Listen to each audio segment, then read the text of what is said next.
Commission.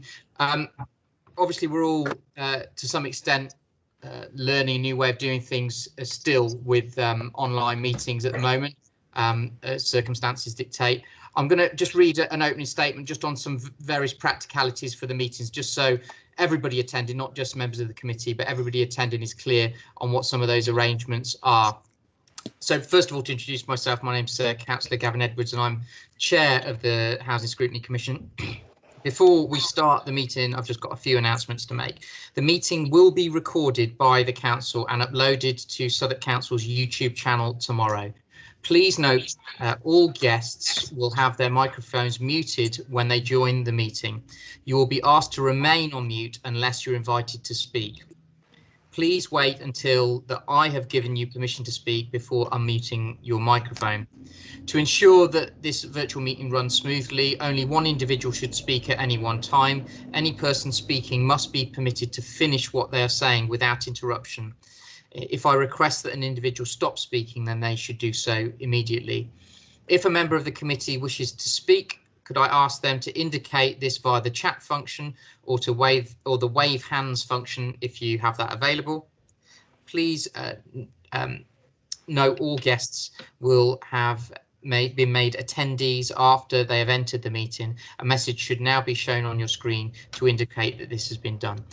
Bearing in mind that a recording of this meeting will be posted on the Council's YouTube channel, if you are planning to speak at the meeting, you may choose to switch off your camera so that that's your choice only to be heard.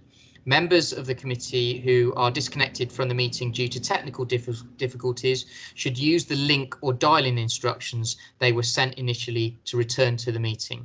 If a member of the committee or officer loses connection, can they please inform Fitzroy Williams or Everton Roberts of this via email or Microsoft Teams immediately so that they can adjourn the meeting until the connection can be restored. Members of the public are welcome to record, screenshot or tweet the public proceedings of the meeting. A copy of the Council's protocol for reporting and filming is available on Southwark's website. And finally, in the interests of health and safety, we'll be taking a 5 to 10 minute break. And given the amount of work we've got to get through, I'm afraid it was probably going to be nearer 5 than 10 at the end of each hour or thereabouts. I'll try not to interrupt one of our agenda items, so I may have a little bit of flexibility around that timing. So moving on to our business for today. First of all, apologies. So originally I had apologies from Councillor Bill Williams, but I can see that Bill is with us. So I'm not sure why I've got those, but never mind, Bill. Don't worry. I can see you're there, so don't worry.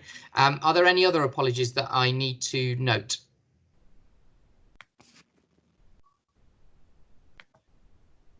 No. Okay. All right. I shall move on. So first of all, confirmation of voting members of the committee. Can voting members of the members please indicate you are present when I call your name? Councillor Hamish McCullum, who's Vice Chair. Yeah, present. Councillor Jack Buck. Okay. Yeah, present. Oh, yeah, there we go. Thanks, Jack. Councillor Dora Dixon-File. Okay, not just yet, obviously. Councillor John Hartley. Present, Chair. Thanks, John. Councillor Nick Johnson. Present, Chair. And co-opted member Chris Claridge.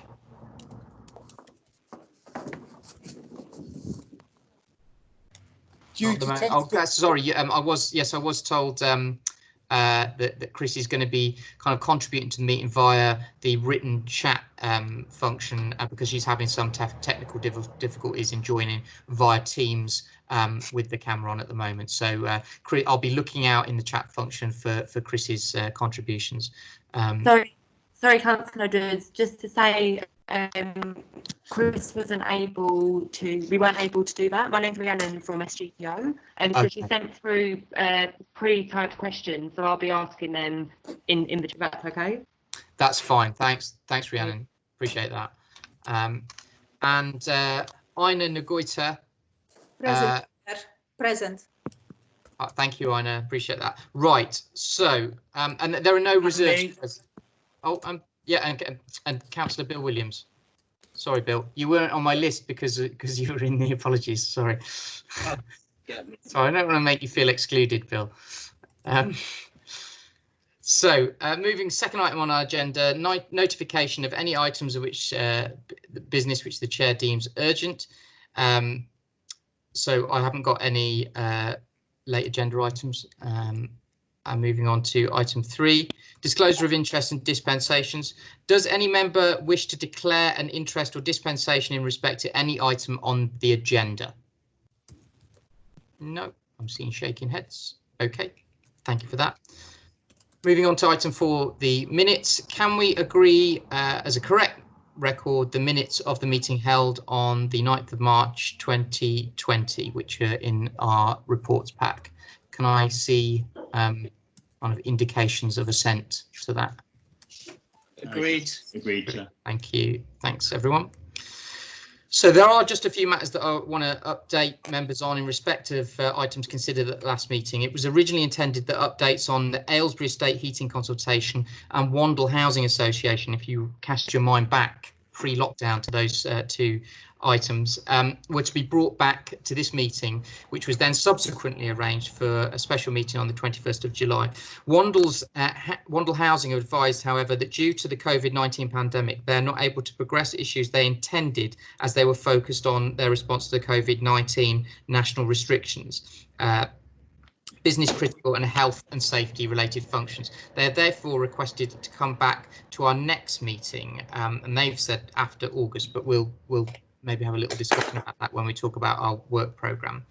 As you will see from the minutes, we did make some recommendations to the Cabinet to the Council's relationship with housing associated items, and these will be submitted for consideration to the 14th of July Cabinet meeting. So moving on to item 5, homelessness in Southwark during and post COVID-19 lockdown. This kind of came out of the discussion myself and Hamish had about agenda items for this meeting. Clearly, this is a hugely important issue at the moment, given a number of changes that were introduced in order to facilitate the lockdown, including additional government funds and instructions to councils around that. And we thought it would be a good idea to look into this issue, both by talking to officers and also talking to people who have experienced homelessness. So for this item, we will hear from 2 invited guests, Mr. Lamkuri and Mr. Senesi, both of whom have experienced homelessness. Could I ask you both just to say hi, just so I can see that you're on the call? Somebody's phone's ringing. Hiya. Excuse me, somebody seems to be speaking on the phone and we can hear you because you're not on mute. No. Okay. It might have to leave it to Friday. Excuse me. Chair, I don't know who it is. Chair, Sorry. I'm going to mute Yeah. everybody and just, you'll have to turn. Okay, no problem. I said Friday be okay. I just need notice. So we'll go for Friday AM, yeah? Okay. Gavin, If it happens, let me know, but I'm penciling in Friday. I'm trying to mute everybody. So 1 second. Okay. All right, take care, sweets. Bye.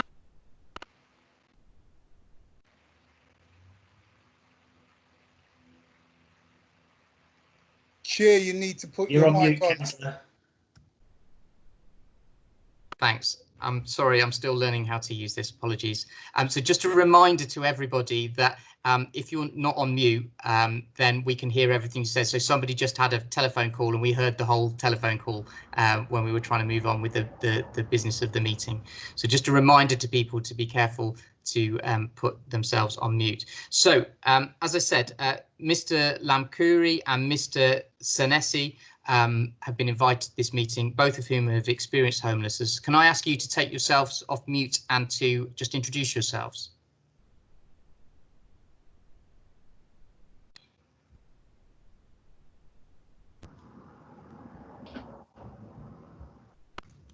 Okay, so it appears that neither Mr. Lamkuri or Mr. Senesi are here with us at the moment. Everton or Fitzroy, can I just ask you to confirm that for me? Yes, Chair. They're not present on the list there. Okay. They're not presently showing as present. Okay. Okay. In that case, I think we can still have a useful discussion on this. We've asked Ian Swift, who's the head of Housing Solutions, Marie Samuel, who's the Prevention and Relief Manager, and Councillor Kieran Williams, who's the Cabinet Member for Housing Management and Modernisation, to come along as well and discuss this issue. Hopefully members of the committee have seen and read a very helpful report that was given to us on this issue. Ian, you're showing on my screen. Is Councillor Williams there? Could I ask Councillor Kieran Williams there as well? Can I ask him to speak up if he's here? He's not present, Chair, at the moment. Okay. Ian Swift, could I ask you to kind of briefly introduce the paper that was given to us on homelessness and give us an update on the latest situation? Certainly. Thank you, Councillor, and thank you for inviting me to your meeting today.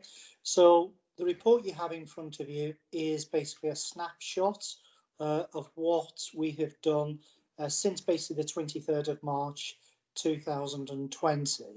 Now, as the report basically said, way back in March, we thought we had 25 people sleeping rough or thereabouts within Southwark.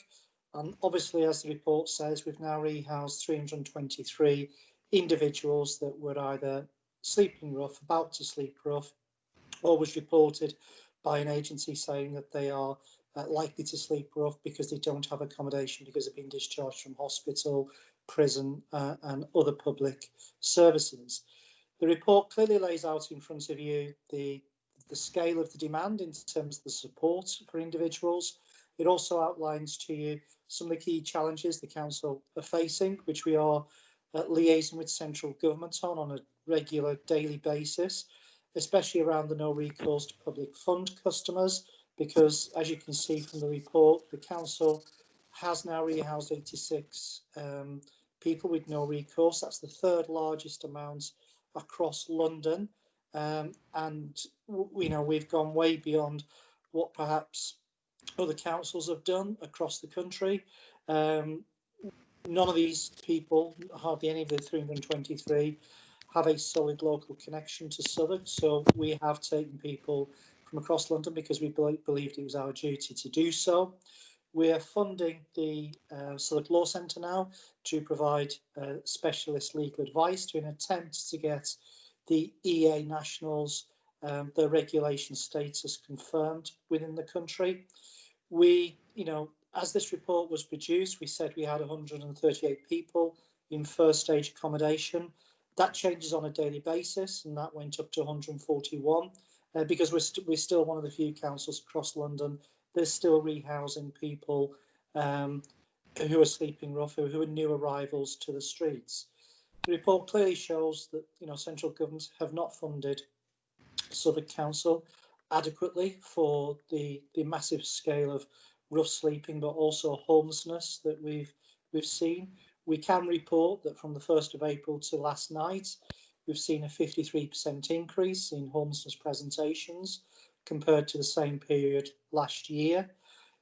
You've probably seen from data across the council that universal credit has increased in terms of applications by over 500%, and that will potentially lead to a scale of homelessness that perhaps Southwark has never ever seen before, because of the financial fallouts that this will create for the council.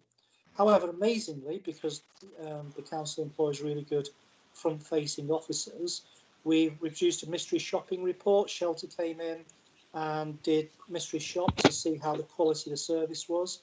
We got the results back on Friday of last week, and remarkably, even though we got them to come in 2 weeks after lockdown and everything was on online service, Shelter's findings are that we are better providing the services we are through telephone, digital platform than we was on face-to-face in terms of a very good service.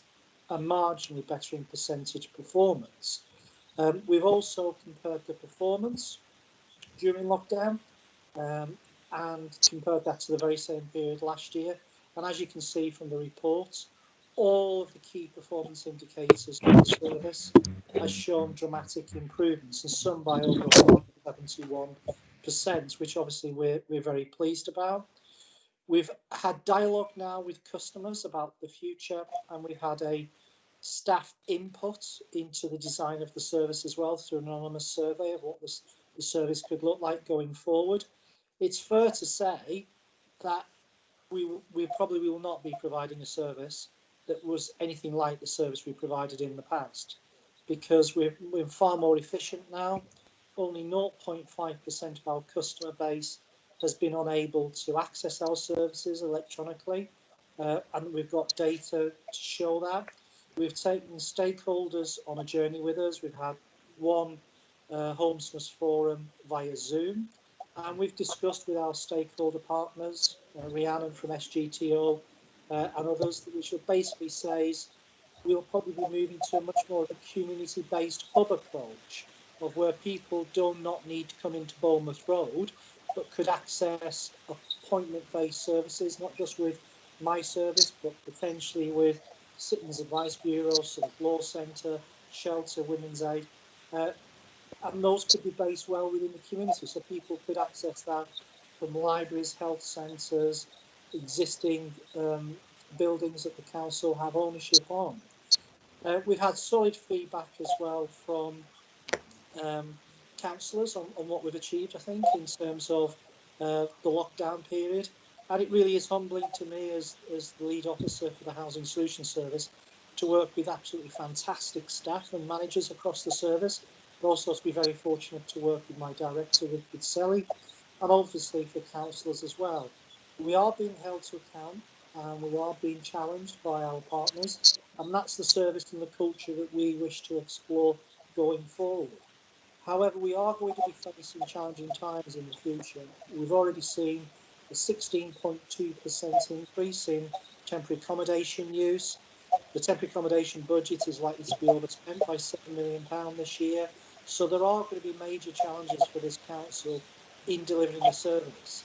And that probably will result in my service seeking additional resources in terms of finances for a temporary accommodation budget, for sleeping, etc., but also potentially staff resources to meet the demand that is clearly coming to a level that we've never experienced in our lives before, because the financial fallouts of COVID-19 are quite severe, and with the delay of evictions to the 23rd of August within the private rented sector, we've had many inquiries regarding, illegal evictions that's attempted to take place.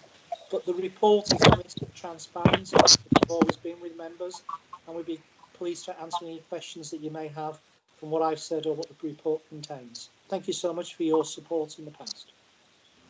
Thank you, Ian. That's much appreciated. So I see that Mr. Lamkouri has now joined us for the meeting. Welcome to you, and thank you very much for taking the time to join us. Before we come to you, I'm going to invite members of the committee to ask questions of Ian Swift following his introduction and the written report that we've been provided with. So far, initially I saw an indication from Councillor Bill Williams, but it doesn't. Yes, so I'm going to come to you first, Bill, and if people could indicate in the chat, that would be great. So over to you, Bill. Thanks for that. Thank you, Ian, for a really good report. It's very comprehensive. It's not a question. It's more of a comment, really. In points point 4 and point 10, we use the word former rough sleepers. They're not former rough sleepers, are they? They're current rough sleepers. They're in temporary accommodation. Having been a social worker for a homeless organisation, battling with Westminster City Council for 26 years, I get a bit pedantic around the use of language, because if they are turfed out of the hotel accommodation tomorrow, they won't be. They are rough sleepers. So their housing situation hasn't been resolved to a satisfactory solution. So they're still rough sleepers.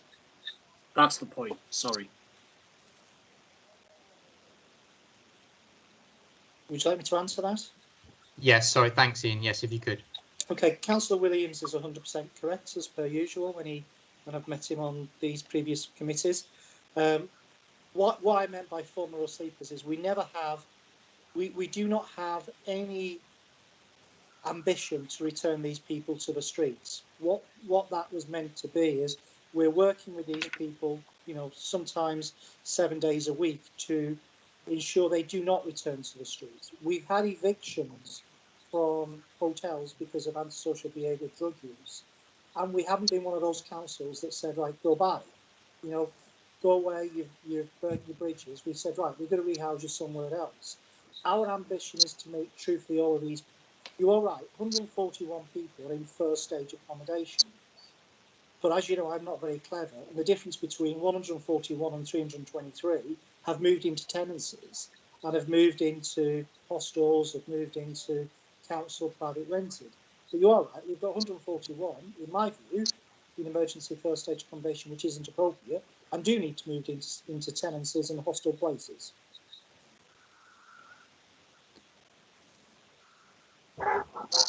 Thank you, Ian. Bill, you've frozen on my screen, so I'm going to assume for now that you don't have any comeback question on that for now. I'm going to come to Hamish next. Thank you, Chair. Can you all see and hear me? Okay, my screen's just sort of frozen, but I'm not sure whether I'm frozen for you. Is that okay? Yeah. Okay.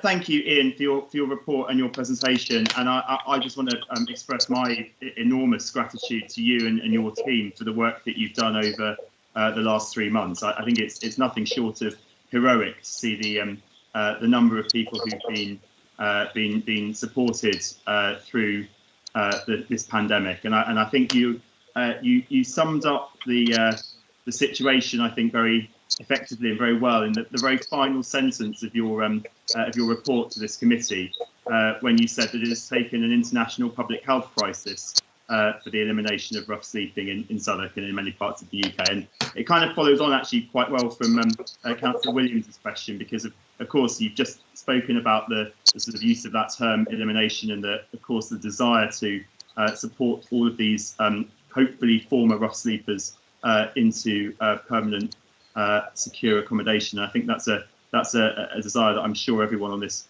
everyone who's part of this meeting at the moment would I'm certain share.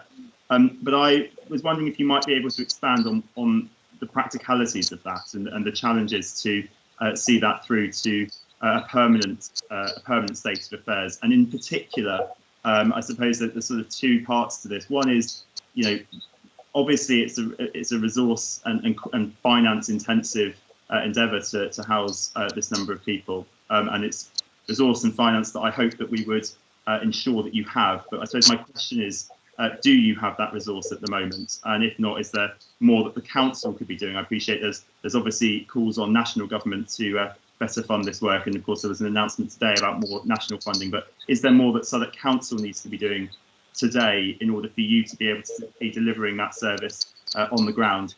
And then the second part of my question is specifically around those with no recourse to public funds. Can you just clarify, obviously the situation at the moment and during the pandemic has been that, in effect, regardless of immigration status, people who are rough sleeping should be housed. But how does that status affect your work going forward to support those individuals into permanent accommodation? Thank you. Thank you, Councillor. Do you want me to answer that? Yeah, sorry, and I should have said, to save me coming in between each question, yeah, I'll ask the councillor or the member of the committee to ask the question, and then if you could come in straight away, that would be great. Thanks. Thank you, Chair. On the first question, is Southwark Council are doing more than anybody else. I've got to be honest with you in terms of rough sleeping. You know, crisis, we're addressing a conference yesterday, and I think the words were Southwark are head and shoulders above everybody else in terms of its homelessness services and rough sleeping services. So it's really proud, and that's down to the frontline staff. You've heard, you know, Marie Samuel, Ricky Bella, Alex Skirton, and Daniel Furlings. They're the ones that's driving this forward. The lead member for housing is strongly supportive of what we try to achieve, and he is liaising with all departments within government to try to, you know, change the rules regarding what we're doing. And I'm meeting with the Ministry of Housing on a regular basis to do exactly the same. So I don't believe Southwark Council can do any more. We've gone way beyond everybody else, and hence why the report you've seen contains, you know, the money that's gone out the door without budget provisions for none of it. And you know, I've got to be truthful about that. In terms of the no recourse to public fund customers, I've got to be honest with you and say the only solutions for these people is the government to change the regulations around giving them benefits entitlements, you know, giving them an ability to remain in the country while the pandemic will continue and is likely to come back in the winter.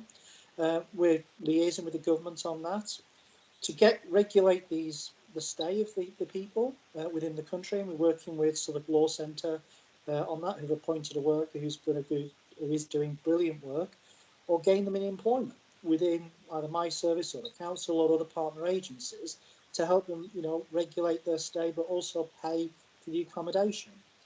There is no other solution that the council has at its disposal for the NRPF people.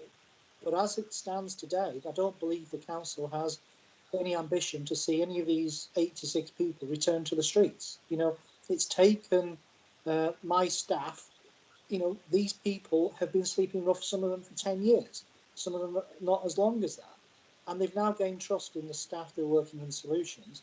There's no way I'm going to move them to, you know, Wandsworth or anywhere else when their connection may well be, because they may not trust another council. They trust Southwark, and we need to regulate their stay within this country to ensure they have a future.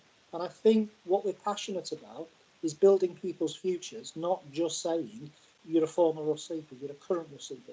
Their future is greater than what their past has been, and that's what we want to achieve. Thank you for that, Ian. So I'm going to come to Jack now.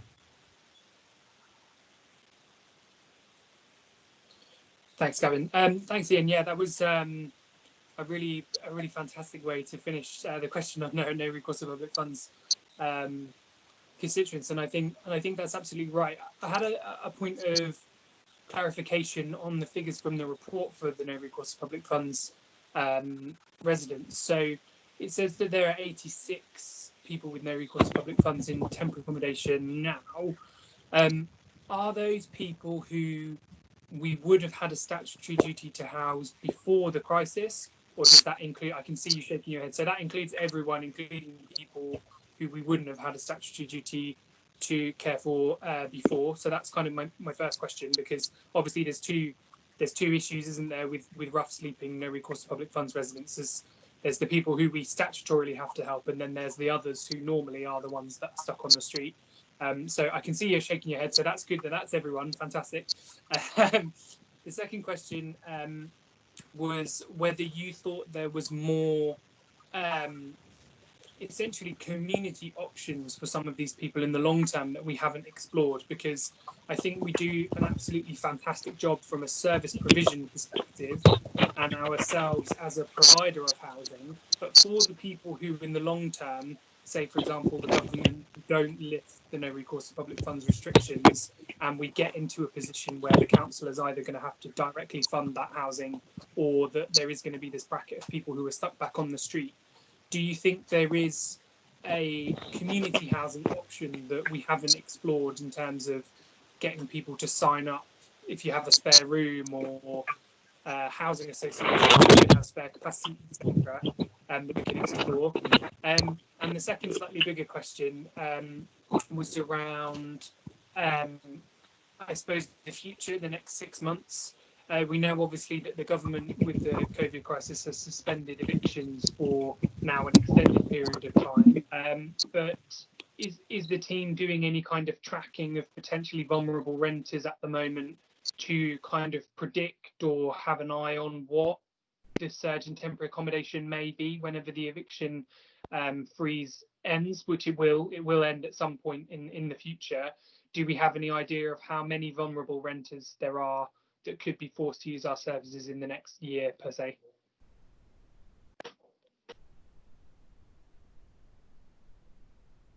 Thank you, Councillor. In terms of the first point about NRPF, all of those 86 are all single people that we have no statutory duty towards whatsoever, and we aim to regulate their stay.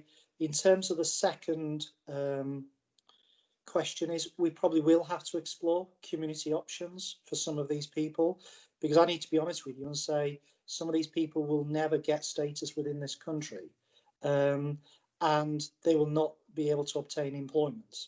So we will then have to look at funding, perhaps community organisations that will say, we want you to provide a service to the wider community, but also to cover these people as well, and look at rehousing solutions for those people. What we don't want to do, though, is go back to the communal living that some of these people came from, in terms of literally 32 people living in a dormitory without any form of separation. That's something we do not want to go back to, because, you know, if I listen to Public Health England one more time, they're telling me COVID-19 is coming back, and if we are living in those communal environments, that's going to be dangerous for those individuals. So we probably will have to look. Hopefully, you know, I'm a born optimist that we will resolve the status of a lot of these people with Southwark Law Centre, but I've also got to prepare for the worst, and that will be, as you said, funding community organisations to provide perhaps accommodation, food, etc. for these individuals. Thank you, Ian. And I'm going to bring in Rhiannon now to ask a question on behalf of committee member Chris Claridge. Rhiannon. Okay, thank you. Thank you very much, Ian, for all of the hard work. In paragraph 15 of the report, you say it is hoped that during June, July and August, further lettings to Southwark Council or housing association can be created. How is this being delivered, and what conversations are taking place with housing associations to open up empty homes to relieve homelessness in the borough? And then I've got one more question after that. Okay, so as you know, we've suspended choice-based lettings because it was viewed not to be safe to run choice-based lettings. That's going to be reviewed in the future. So what we're doing at the moment is we're prioritising two types of lettings. One is to move people out of our own hostels that are sharing accommodation, bathrooms, kitchens with strangers, mainly families, but some single people, and to rehouse eligible rough sleepers into bedsit, one-bedroom accommodation. And that's what we truthfully are doing. That's our priorities. With regards to housing associations, we are liaising with them on a regular basis to try our best to get access to their properties, so we can, you know, rehouse as many of the people that's eligible. I set a target, which we, you know, I've got to be honest with you, we will fail, which was to get all eligible former rough sleepers in first stage temporary accommodation rehoused with a tenancy or in a hostel by the end of June. That's now looking like the end of July because of the influx still coming in every day of new rough sleepers. But we are committed to doing that, Rhiannon, working with all partners, not just the private rented sector, our own landlord, Southwark Council and housing associations. Okay, Rhiannon, Thank you had a second question, I think. Yeah, thank you. And then in paragraph 42, the report speaks about how Southwark Council need to engage in active dialogue with governmental departments. How do we instigate these immediate discussions? Okay, so I'm literally having meetings every day with the Ministry of Housing and with various national agencies to try to convince the government, the Ministry of Housing, to do different things. And there is amazing lobby agencies out there that are achieving far more than what, you know, Southwark Council's doing, but we are supporting those agencies to plead for change within the government. And, you know, some of that came about with the announcements of the £106 million of new funding that will be released in the near future.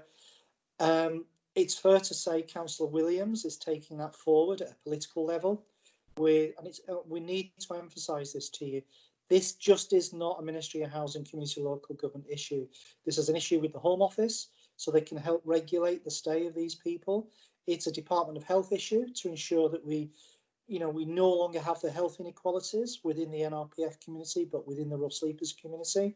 It's also the Treasury to let them understand why is Southwark Council spending £1.7 million, nearly £1.8 million, and we're still accepting NRPF people into first stage temporary accommodation on a regular basis. It's also the central government in terms of the Cabinet Office, and Councillor Williams is truthfully, leading on that. And I know he has liaised with some national campaign organisations, but also Southwark Law Centre on that yesterday, because I have a regular weekly meeting with Southwark Law Centre, and they told me that he's sharing some of his thoughts with them so they can influence that programme. So he's doing Councillor Williams is doing a brilliant job, if I'm honest with you. Thank you, Ian. John, I'm going to come to you next. Thank you, Chair. I won't revisit the points that have already been made by colleagues, but obviously I think the entire committee appreciates the tremendous amount of work that's gone on here to make this level of progress. I pick up a couple of additional points. I was particularly taken by some of the feedback in the report that had been gathered from customers, particularly sort of some unexpected things like the fact that people could identify the home search centre without necessarily having a clue what it was called. I think that speaks to a level of familiarity with that physical process. Some of the interesting idea of a visual display, which might help people. I guess the concept there is to keep people motivated on their journey because they can see where they are and the progress that they need to make. A couple of things that might have been more obvious, like the idea that if we're going to be doing things online, probably a mobile phone is the starting point in terms of a screen size. But the thing that interested me most was the feedback you got in terms of the way people would wish to talk. And I get the impression from the report, I'd like your view on it, that moving to telephone services has not broken the familiarity with the customers and has in fact allowed staff members to talk to people more because of the savings in terms of actually making people accessible. So I know you don't want to outline what a future service might look like at the moment, but presumably the direction of travel is that we will be moving to direct and personal contact through telephone with backup via some kind of internet provisions and systems. And then my second question, which kind of relates to that, is about the staff, which I think we would all want to be associated with the comments you've already made about the work that's gone on there. You've just done the staff survey and had that information back. I guess the thrust of my question is how are the staff in this team coping at this point? Because they've clearly been incredibly busy in order to have made this much progress. How are they holding up? And how do we provide the right support as an organisation to them as we go forward to make sure that this service can continue to cope? I think the questions you've raised, Councillor, are very, very valid and go to the very heart of future service delivery. So it is highly likely that Southwark Council Housing Solution Service will be giving iPhones to customers who are unable to access our services. Now that may sound stupid, but when we had a meeting with Crisis this week, they said, that's amazing because we're just about to start that now because we need to give them greater access to services and the physical presence doesn't do that. So we are likely to move to a more electronic interfaced approach, but with community hubs across the service area. Probably not reopening Bournemouth Road would be the recommendation that we would have, but to be embedded within not just the statutory partners, health, probation, DWP, etc., but to be embedded with Southwark Law Centre and other agencies who are keen to do that with us, because we do need to address those individuals' needs all at the same time.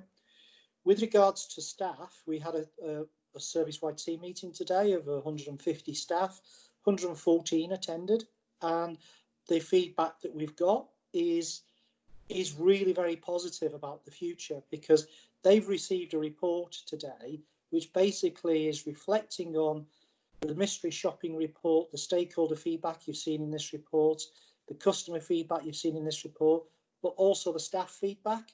And staff feedback is basically saying, we want to work from home. We understand we'll provide face-to-face as and when required. We're more efficient doing it this way. The customer likes it this way because they can phone us, and I'm quite happy to start at 7 o'clock in the morning and finish at 2 o'clock. I have no problem with that. You know, I really don't. And then somebody to start at 11 o'clock and finish at 7 o'clock or 6. Again, I have no problem, because it's broadening the service options to those individuals.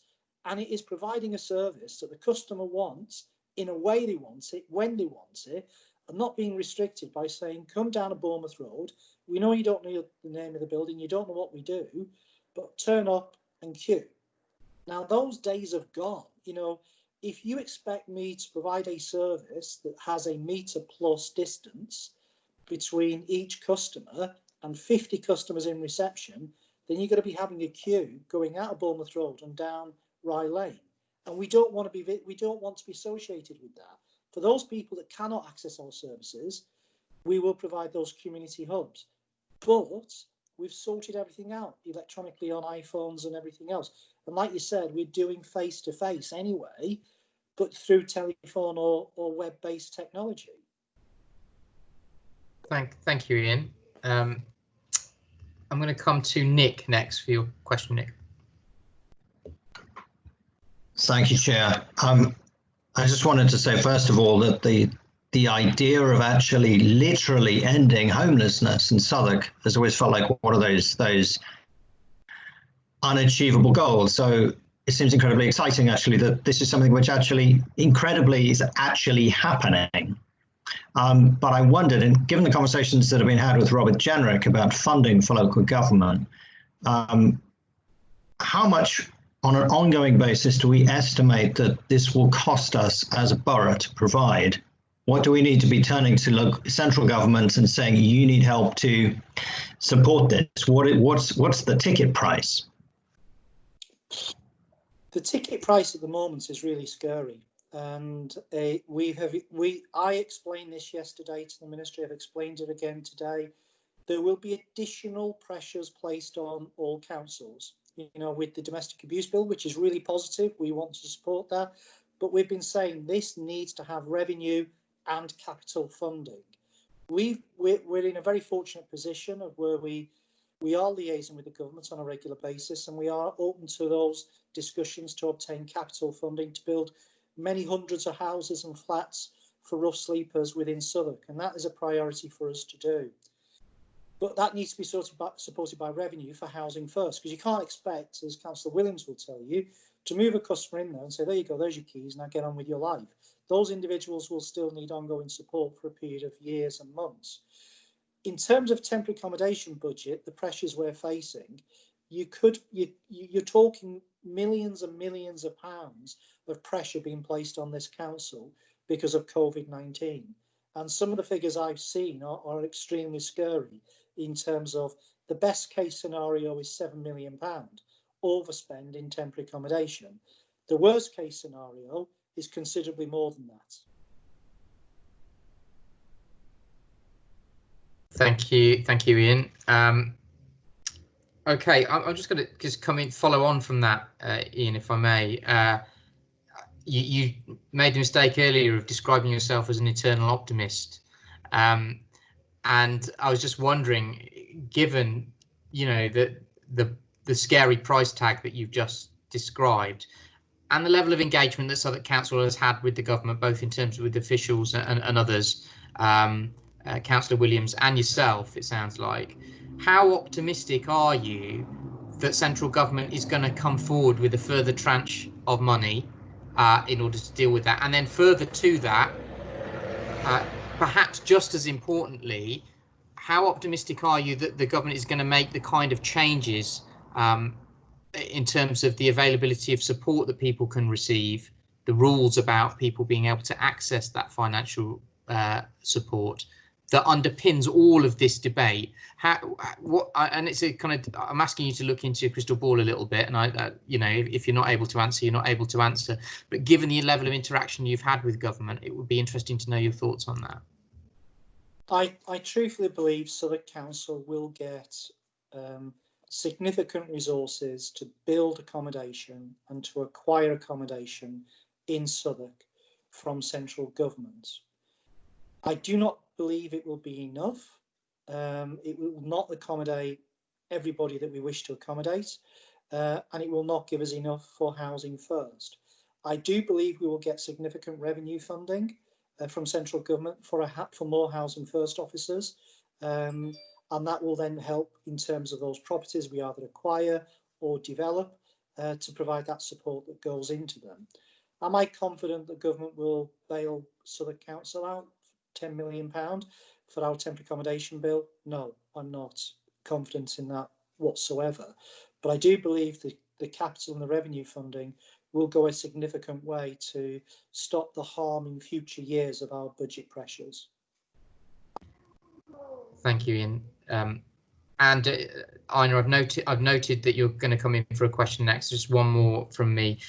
Ian, could you tell me a little bit more about what you feel lies behind the fact that we're seeing a disproportionate increase in demand in Southwark as opposed to other inner London boroughs? And what is it because we are seen as a borough that is doing a good job on this, and kind of word is getting around? What kind of things are lying behind that?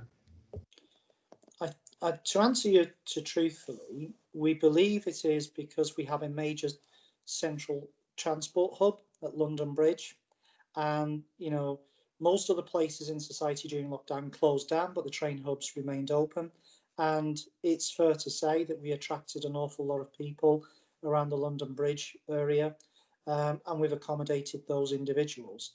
It's also fair to say that a lot of the individuals we've accommodated have no connection anywhere, you know, across England, because they've been floating around rough sleeping for many years. And others have lived in Southwark, you know, perhaps a month or two, got kicked out of the squat or got kicked out of sofa surfing and ended up on the streets, and we've picked them up.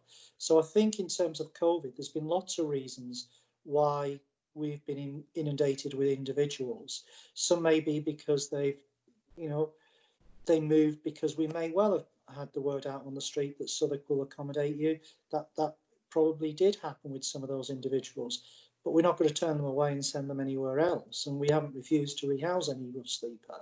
And full stop, that's not the case. But we've got to understand with COVID-19, an awful lot of pressure were within families of where somebody was sofa surfing, may have been a relative, a friend or an associate, that was kicked out because it was no longer safe because of the pandemic for them to remain in that sofa surfing environment. We also moved an awful lot of people out of communal living environments within Southwark, and hopefully, you know, we will not be seeing that again in the future. Thank you, Ian. Ina, I'm going to come to you next. I'm going to make this the last question of this session, because we're going to talk to Mr. Lamkouri as well. So over to you, Ina. Ian, I have a question. You rightly mentioned that the cost it's pretty expensive, and it does require a high level of funding. However, this solution would be only short-lived and temporary.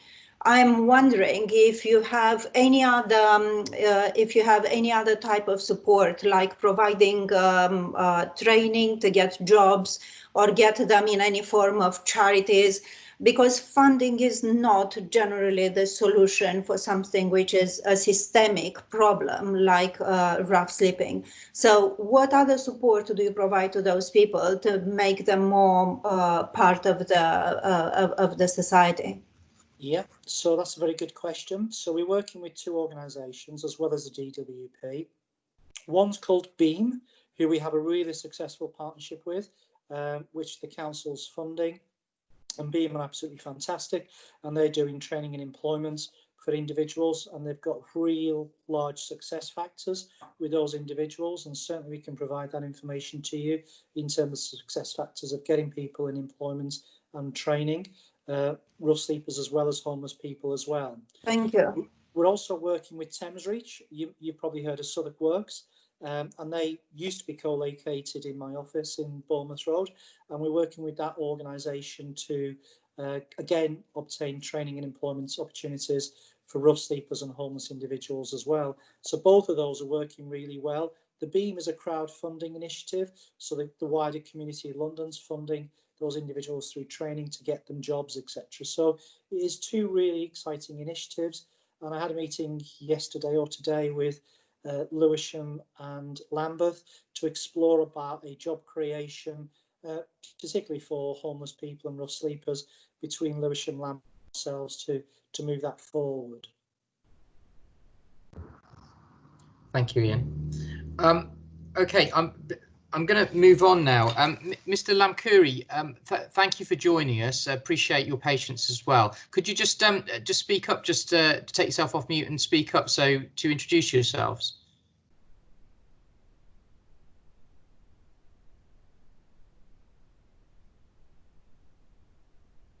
Okay, no, perhaps Mr. Lamkuri is not on the call. Oh, there we are. There we are.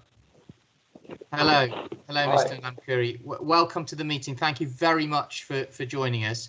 It's really helpful to get your contribution to this and get your perspective.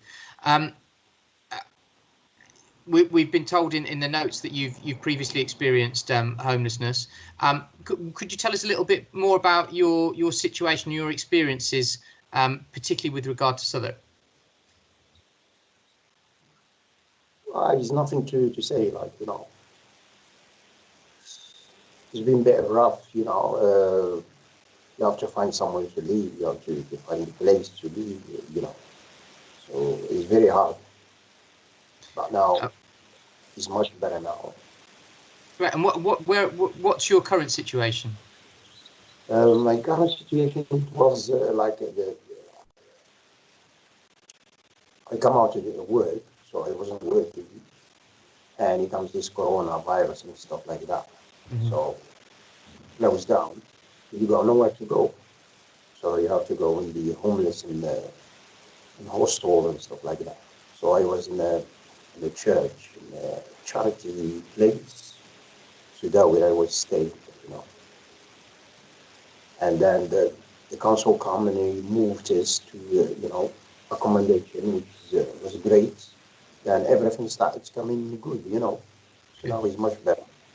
Excellent. That's good to hear. So, could you tell us kind of your from your perspective, in terms of your interaction with Southwark staff? Did you find that a positive experience? Did you feel like you know, if you had concerns, that they were listened to, that you needed to access more information, that you were able to do that? Was that generally something that was a positive experience? Yeah, it was good. It was a positive. Yeah, it was helpful. So there was every time they was there. So they're helping, you call that, so they put you in accommodation, and, you know, call you, then they come and pick you up with the cab and everything. That was good. Good. And in terms of the way in which you accessed services and information, did you do that? It tend to be kind of face-to-face or phone calls, or was it digital online? So it was first one. It was phone. So by calling on the phone, then they meet up with us, and then they show us where to go and everything. Yeah. So it wasn't that bad. And just more generally, rather. Sorry, go ahead. Communication was all right. You know, it's not very. You know, you don't have to wait like hours and hours. Then somebody go to come and show you the place to go, what to do. Yeah, it was good. And the last question from me, and then I'll ask, if it's okay with you, I'll ask members of the committee if they've got any other questions. In terms of not just your own experience, but other people you know, and other people that you if you're aware of other people who've accessed the services, do you think that changing the service for it to be less about going and physically meeting people and more about being on an online service which people access either digitally or over the phone. Do you think people would welcome that change, or do you think people would still like to mainly have that interaction on a person-to-person basis? No, it's person-to-person basis. Yeah, that is. Okay. Is much. Yeah. So okay. Because you feel more comfortable, you feel more confident. Okay. Right, so you still appreciate that element of the service. Thank you. Okay, do any of the members of the committee have any questions for Mr. Lamkouri? Yeah, Hamish, go ahead. Thank you, Chair, and thank you, Mr. Lamkouri, for coming to speak at this meeting. I think we all certainly will learn a lot and have already from hearing you. I would be really interested to know whether there is anything further, that either from your own experience or that of others that you know, any further support that people tend to need in order to be able to sustain themselves in secure accommodation. You know, do people need sort of help to find work or training, or what sort of additional support is required? Required to find work and training, you know. So yeah, they have to train, and they have to find work. So they want to come out the situation. If it's not, they won't stay like that. Every time they have to be homeless. If they carry on like that, they never go to work, they never go to train, you know. So they have to start training and look for work. Yeah. And do you think there's enough support there to help people to get that training? I think there is enough support, yeah. So they just need to go and do some training. Because there's enough support, there's enough places to go, everything, you know. So they don't get support. Thank you. Thank you. So, do any other members of the committee have any questions? No. Mr. Latley, for taking the time to join us. It's been very helpful, and we appreciate it. It helps get a wider perspective on the service. So thank you once again. I'm just going to move now to a discussion with the committee around this issue. Now, clearly, you know, from things we've heard from Ian and things we've heard from Mr. Lamkouri, I and my own experiences during the lockdown of supporting people from my ward who've needed support from this team. The first thing to say is, you know, I hope, Ian, you would take back from this meeting the unanimous view of the committee that we're tremendously appreciative of all of the work that your teams have done over the last few months. And if you could pass that on to them and tell them how much we appreciate it and how proud we are that those staff are providing such a wonderful service, that we'd really appreciate that. And then it seems to me, in terms of the kind of areas of response moving forward, the next stage of this, the main issues seem to be around supporting people to regularise their immigration status. I think that's a massive part of this issue. It's about also about building the ability of people who have been supported into accommodation in the last few months in order to allow them to gain more experience and skills and opportunities so that they can get themselves into employment if they're not already. And the whatever action that the council can take in order to do that is tremendously important. And you know, go back to some of the comments Ian made earlier. This is not just about the roof over people's heads, although that is incredibly important and a first step, of course it is. I think, you know, Nick spoke for us all when he said that the fact that we are reaching a situation where we are close to zero rough sleeping in Southwark is something I didn't think we would ever see. And I think this is an opportunity now that we as a council need to make sure that we keep this. This achievement has been made, but whilst also not underestimating how difficult that is from a financial perspective. And clearly, at the moment, timing for this is a bit difficult for this committee because we're all waiting for some big decisions around what the government is going to do, both around additional money for councils and for on the rules that surrounding people supporting being able to access support financially from the government as well. So I'm not intending to make any recommendations following on from this session, but I would suggest that it's an issue that we continue to keep a close eye on and perhaps bring it back to the committee at a later date when we do have a bit more information about how the situation is developing, particularly with those big decisions around government. Are people kind of comfortable with that approach? Okay, I'm seeing nods generally. Thanks, everyone. Thank you, Ian, which amazingly is exactly an hour after we started the meeting, so well done, everybody. I hope people who are waiting for the item on the Brandon estate to give contributions won't mind us just taking a 5-minute break now.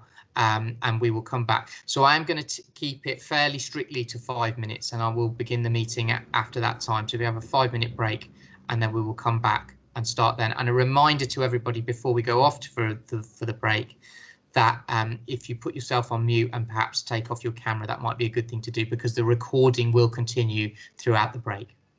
Thanks.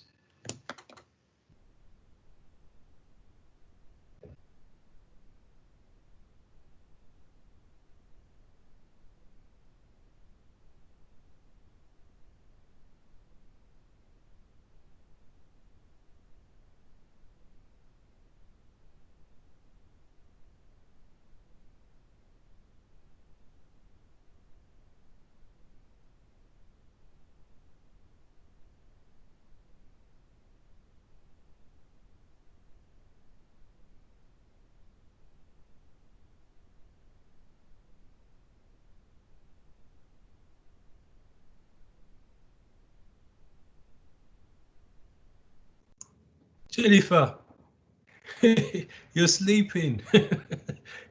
Switch off your camera. It's Everton.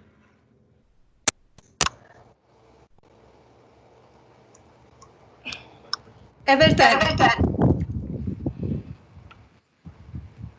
Jennifer, they're on a 5-minute break. You can turn your camera off if you want to and rejoin the meeting in 5 minutes.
Hi, Bill.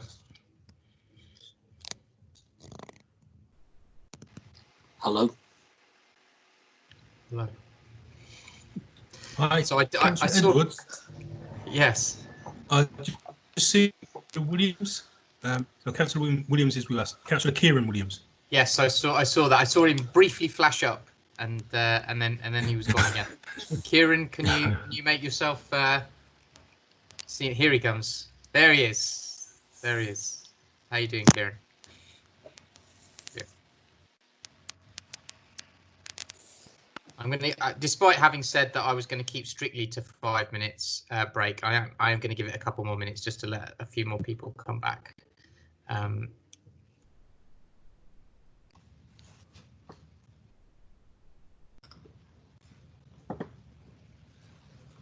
Hi, James. Right. Okay. We're starting to see people coming back in now. Jack says I'm back, and I've just had to say he's a poet, and he doesn't know it. Very good. Okay. So we're going to move on now to our agenda item on the Brandon Estate district heating. The way I'd like to do this, because I know there's some representatives from residents of the estate with us this evening, and also ward councillors or ward councillor. I can see James. There may be one or two others that I can't see at the moment. I'm going to start by asking James to say a few words, if that's okay, James. Just about kind of this particular situation. But before I do that, and then we'll hear from the residents, and then we'll hear from Councillor Kieran Williams, and we can have some questions. Before I do that, I just want to explain why this is on our agenda tonight, just in case anybody's not clear about that. The Brandon Estate more general approach to those issues was something that was discussed at the Overview and Scrutiny Committee last month. And one of the things I undertook to do was to, given that we are doing a more overarching scrutiny of district heating, was to use this as a kind of case study to look a little bit about how the council has reacted to some of the things that had happened on the Brandon Estate in regard to district heating, and to help us use that and perhaps help us shape some recommendations in the final report that we're going to produce on district heating fairly soon. So that's where it's come from. That's why we're looking at this. So as I say, I'm going to come to James first, and if there are other ward councillors, they should feel free to contribute. Then I'm going to come to representatives from the estate to talk about their experiences, and then we'll hear from Councillor Kieran Williams and any officers if Kieran wants to bring any of those in, and then we're going to have some questions, so we can kind of get under the skin of this a little bit. But just a reminder that we are looking specifically about the experience around district heating. I know there is a range of issues being experienced on the Brandon Estate, and it's not to say at all that that broader range of issues are not important, but I think it's important that tonight we focus in on that particular issue as our main point of interest. So James, I'm going to mute myself now and hand over to you if you just want to give some introductory remarks as to what's been happening, and then we'll move on to representatives from the estate. Thanks very much, Gavin. Can you hear me okay? Great. And yeah, good to see everyone this evening. My understanding is that the two representatives from the Brandon 2 TRA who were planning to join are actually unable to join. If there are some other residents on the call that I don't know about, that's great. But incredibly, the two residents who we as ward councillors had been in touch with, and as Gavin said, encouraged to sort of come and speak this evening, they actually suffered a flood in their block recently, which was very disruptive and wasn't put right for a few days. So unfortunately, they're not able to join this evening. But I'm happy to talk a bit about the background. And one of the residents did send an email in to committee members, but I don't know if you'll have seen that necessarily because it only came in earlier today. But I think really what it kind of speaks to is a real kind of a feeling of resignation and despair. I think that, you know, despite all the works that have gone on, all the repair efforts which are profiled in the agenda reports pack, that there has been, you know, yet another outage to the heating and hot water for residents on Brandon 2, which took place in May. And again, the background to those specific outages are detailed in the reports pack.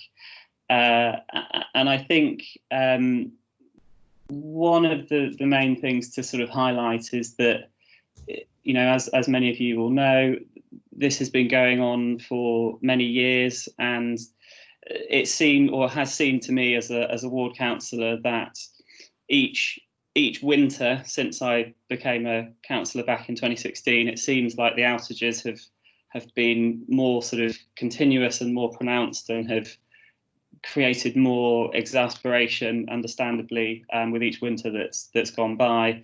The most serious one, and I have a feeling that the only reason it wasn't worse in this most recent winter is because the weather was much milder. But the sort of the most prolonged outage that residents suffered, which is referenced in the email that came from Sandy today, effectively lasted for the entirety of the winter of 2018 to 19. It's sort of beginning in November, leading up to you know, compensation being issued in April of 2019. And the outage was sort of so serious and so long lasting that a decision was taken to issue, you know, blanket compensation to every household across Brandons 2 and 3, as well as the Wyndham estate, which is served by the Wyndham boiler house, for £252 per household, which, when you add it up, is a huge amount of money, and not kind of a good use of council's money at all. Prior to this most recent outage, which prompted the invitation for residents to come to this meeting, there was a meeting that was held with Brandon 1, and as you, I think most of you'll know, the Brandon is divided into 3 separate estate areas. There was a meeting with Brandon 1 that, again, it seemed to be a similar story of, despite the fact that a lot of work has been done to improve the district heating and the boiler system, there were further outages, which again prompted a very well attended meeting. And yet again, John Marengi, who's an absolute saint, kind of came along and explained to residents the reasons for the outages. But I suppose, you know, the concern is just that, you know, if there are going to continue to be outages, even after the bulk of the work, or after there's been so much work done, it's a real sort of cause for concern. And I'm sorry that the 2 residents from Brandon 2 TRA couldn't be here this evening, but it may be that there are some other residents on the line. I'm not sure. James, before we kind of throw it a little bit more open, one of the things that came out quite strongly in the overview and scrutiny session was, yes, you know, if we for one moment put to one side the fact that the heating, there kept being outages, one of the things that came through quite strongly was a level of frustration with either a lack of communication or a lack of consistent communication from the council to residents, so that often not only were they suffering as a result of the outages, but they didn't know what was happening, and they didn't know what was going to happen next, and they didn't know what steps needed to be taken either by them or by the council in order to kind of move things to a better place. Does that chime with your experience in terms of discussions you've had with residents? Yes, is the short answer, and I think in that winter of sort of 2018 into 2019 in particular, that was one of the issues that was raised. There was one meeting in particular that was very well attended, and understandably there was a lot of anger in the room. And one of the things that residents noted was the lack of communication. And it wasn't that there was no communication from the council, but it seemed that there was no consistency, and different people were some people were getting the notices and others weren't. And so yeah, I think that certainly was an issue. And actually, that was one of the comments that Sandy in her email today, in reference to the recent outage last month, she did reference that again, and she said that some residents don't receive any notice, and that's in reference to the most recent outage a month ago. Okay, thank you, James. Just before we move on from yourself at the moment, James, do any other members of the committee have any questions for James as a ward councillor?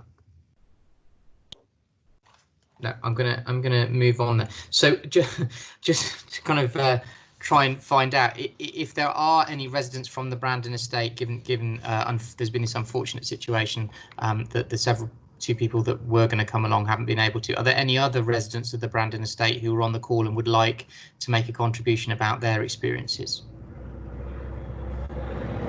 Okay, it's looking like there isn't. Okay, I'm going to move on to the cabinet member now, Kieran. Thanks for joining us. It'd be good to get kind of some of your perspective on this, the situation on the Brandon with regard to district heating. How do you feel it's been handled? And just kind of some introductory remarks, and then we'll get some questions from members of the committee. Certainly, thanks, Chair. I mean, obviously, there is a long history of not providing the service that I would want to see to residents on the estate over previous years, and that's certainly the case. And as I have done before, I apologise for the fact that has been the case. There is now a major investment programme in the heating system, which covers the boilers and the external pipe work between buildings and many other aspects, which is still in the process of being done at the moment, to make the whole system more reliable. I suppose the bit of context that is really important to say in all of this is, like some of our other systems, this is one that is now past what would be the normal life of a heating system. I think it's 30-something years old now, this one. In ideal times, we would have replaced all components of it by this point. But the reality is that as a council, we've made decisions over many years to keep our rents low, and we continue to have some of the lowest council rents in London, which has limited the amount of money, obviously, we have to spend on many aspects of our housing stock. Which has meant that the big expensive things, and it is very expensive, replacing a whole heating system, is something we've not been able to do at the pace that you would ideally want to. And I think that's important to acknowledge. I do think the programme we've got in place is right to progressively take the system up to a much more reliable standard in phases. But there are still other things that need doing. So as I say, the boilers themselves are being completely rebuilt as new boilers. The main pipework between the buildings is being redone. There's separation being put in, so if one area goes down, other areas don't go down. But there are then always other bits that aren't in that specification, including in people's homes. And some of the things that most recently went wrong actually were some of the electrics in the boiler house, separate from that work. So I've asked officers to look again at the exact scope of the work that's being done now, to make sure that we are not missing out key components of the system that actually need to be addressed here and now and should be a priority, and go forward. But I think I'll probably stop there. Well, actually, sorry, the one other thing I'll say is about communication. Absolutely, I think that's really important, and it's something that we've certainly had to get better at. We've made some improvements, and I think there are more we still need to make. Just to give a few examples of the things we've improved over the course of the last year or so. So it used to be the case that if you rang up and said the district heating's down, we would say to people, well, that might just be a problem in your own home. Can you go and ask your neighbours if they're also got an outage? Now what the call centre will do, if that's the case, is they will ring up people's neighbours and see if they've also got an outage, just to do that themselves. In terms of the immediate response on the call centre, so we put in a number of systems when there are outages. So people should be getting a text message if they've registered for that service. Obviously not everybody is registered, but for those who are registered, they should get a text message if there's an outage. On our call centre, we now put a voice message where there are major outages at the beginning. So when people ring up, they get that straight away before they even get through to anyone. And we update the website as well. So those are things that have been improved. For the Brandon itself, we sent out a newsletter explaining all of the work we're doing around the system last year. But I'm sure we could do more, and I obviously hope to hear some of that feedback from residents this evening and actually hear how they think we could do more. But if we can't do it this evening, let's find another time to have that conversation with them and hear their feedback on what we should be doing better on communication as well. Thank you. And Rhiannon, you've got some comments from our co-opted member Chris that you wanted to raise on this particular one. So I'm going to come to you next. Thank you very much. I've got some broader comments when it gets to the district heating section, but just to say specifically to the Brandon estate, there's a few residents submitted some evidence.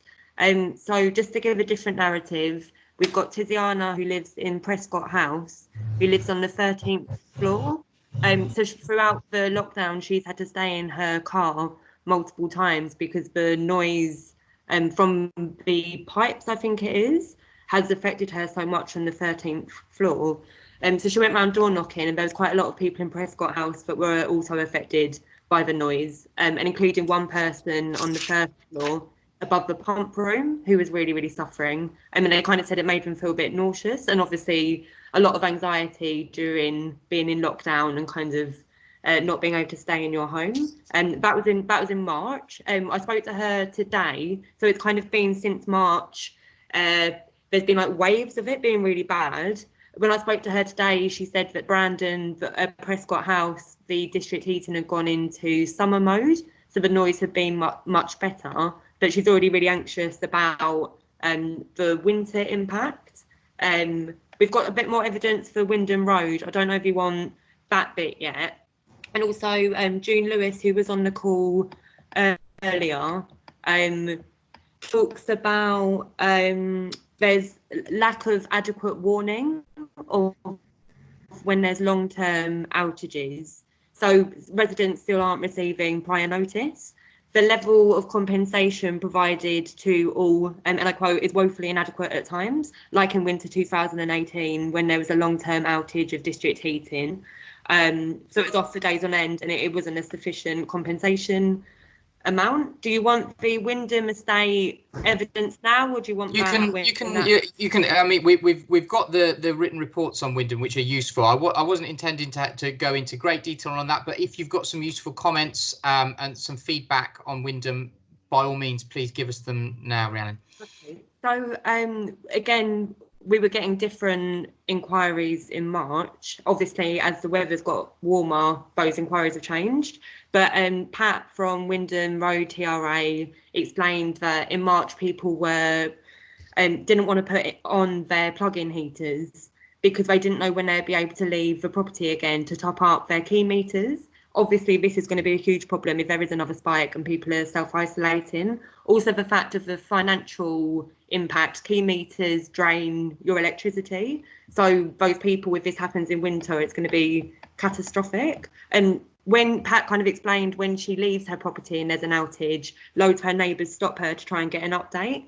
So she would appreciate updated information being sent to Wyndham Estate, and I'm sure lots of the other estates would appreciate this as well, of what kind of planned works are, and if there's any update from the council, so they can commit to that. And then I'll come back in when you discuss district heating a bit more broadly at agenda item 7. Thanks, Rhiannon. Appreciate that. So just reflecting that back, Kieran, in terms of that very real risk that Rhiannon was speaking about there, if and it's a big if there is another form of lockdown again and people are forced to stay in their homes again for a prolonged period, that does put into a very kind of different picture any further outages. And I wonder whether or not, just as an action to going away from this, you would be able to go away and speak to officers about looking at procedures should there be another lockdown and there are outages on estates. And just as a bit of kind of risk management, it seems to me like having some procedures in place should that happen would be a sensible step to take. Yeah, absolutely. I think that's very sensible and very important, and we will definitely do that. And we can report back to you on what that procedure looks like. And just to pick up on the other point, I haven't personally heard about the pipe issues that was mentioned just there. So again, I will ask officers to go away and look at that specifically, clearly, particularly ahead of the switching back into winter mode, when clearly it seems to have been more of a problem. Thank you. Right. Do any other members of the committee have any questions for Kieran on this particular issue? Okay, Bill, I'm going to take you first. Thanks, Chair. Kieran, thank you for the report, and it's in relation to Wyndham. And on the end, it says that there's been a delay, obviously because of COVID-19, in getting the works completed, but there is no time plan for the completion after COVID. Is there one, and will it be published in this report, or will we get to see it another time? And what is it? That's a good question to which I don't know the full answer, Bill. I know the work on district heating continued actually during COVID on many of these systems in a way that we weren't able to do other things because it's not in residents' homes and so on. But I'm just looking, John, are you able to give a bit more of an update on that?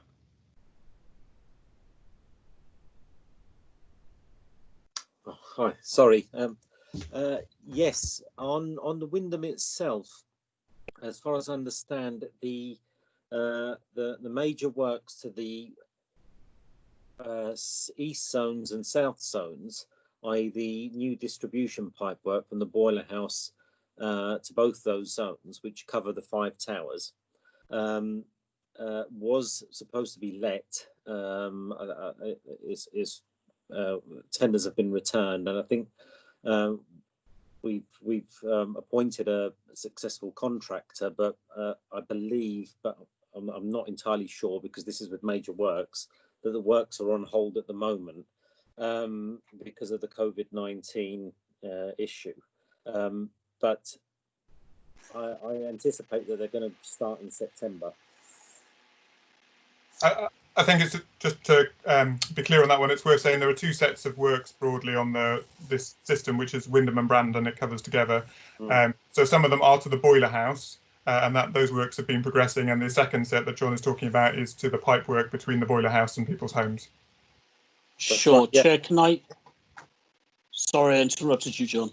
No, I just wanted to expand a little bit on it. I take it you've all read the report, but the Wyndham has 3 separate zones. So you have the east and south zones, which are in close proximity to the boiler house, and the south zone stretching to the other side of Wyndham Road, so it goes underneath the main road. And the east zone is to the back of the boiler house, which covers Crossmount and Coniston, and I get confused with the towers, sorry. But basically, those 2 zones cover the 5 towers and some of the low rises there. So that work, as I said, is going to go ahead in September. Then we've got phase 2 of the works, which is scheduled for next year, which is the west zone, which is the zone that supplies Brandon. And that's quite a long run, because that goes right through the estate all the way down to John Ruskin Street, and then serves all the properties on Brandon too, starting with Hanworth House, Trevelyan, all the way down to Dale Road. So that work is due for next year, but that's just the distribution pipe work. Unfortunately, that is leaking at the moment. As fast as we're trying to repair it, it's kind of springing leaks everywhere. Both jobs are in hand. The phase 2 hasn't gone out to tender as yet, but I think it's anticipated that it's going to go out to tender this summer. But again, this is with major works. I'm kind of working closely with them and looking through the specifications to make sure we cover as much as we can with the budget we've got. So that's about all I can tell you at the moment. Okay. I suppose I mean, obviously the most important thing is that residents do have an updated timeline, so we will obviously make sure that that's circulated. And I think we did do a newsletter to all residents on the estate, which was probably about 5 months ago now. So we can definitely look at doing another one of those that provides a full update on those timelines. Okay, and Jack, you've indicated. Thanks, Kevin. I suppose this could be a question for the next item, but I think it's relevant to this as well, because I know communication on heating outages is a real issue, and obviously representing Aylesbury, I know it's been a real issue for our residents for a very long time as well. And I think, you know, that's partly because people change their telephone numbers, so if they sign up for the text, they don't often have them, or you know, people can be patchy with emails. I mean, have we thought about any other technological solutions to this, like some kind of service app that people could download where they could get updates on, or on their telephones, because then it doesn't matter if you change your number because you have an account? Something that, you know, it might involve people being a little bit more proactive about in the first sense, and that they have to register for it, but then that is the platform, and we can say to them, you know, well, if you didn't get the communications, it's because you didn't sign up for the app, rather than, you know, you changed your telephone number or something like that. I mean, have we thought of any more kind of technological solutions for the issue? I think the short answer to that is nothing quite as modern as that, perhaps. And so I'll ask that we perhaps go away and do. But you know, at the moment we focused on the text messages, written letters where there's a longer outage, although obviously that's been more difficult during COVID, and on the website and on the call centre. But yes, we can definitely go away and look at whether there's something, as you suggest, that might be a longer term way of doing it more effectively for residents. Okay, James, you had another question.